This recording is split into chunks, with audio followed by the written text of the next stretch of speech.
After months of negotiations, a bipartisan bill negotiated between the White House and senators on both sides of the aisle finally came up for its first vote in the Senate. And as Skylar Henry reports, the effort to strengthen the border in exchange for military support for Ukraine and Israel didn't make it very far.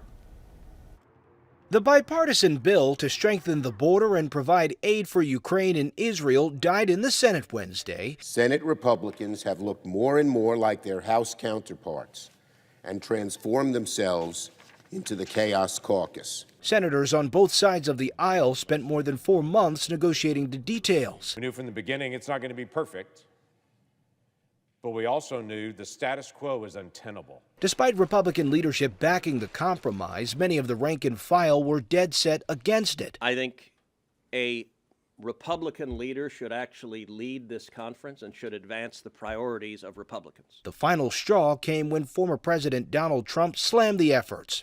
It turns out border security is not actually a risk to our national security. It's just a talking point for the election. Even if the bill had passed in the Senate, Republicans in the lower chamber of Congress declared it dead on arrival in the House. Republicans are not passing the bill to address the border, but they're still planning to impeach Homeland Security Secretary Alejandro Mayorkas over his handling of the immigration issue. The yeas are 214 and the nays are 216. The resolution is not adopted.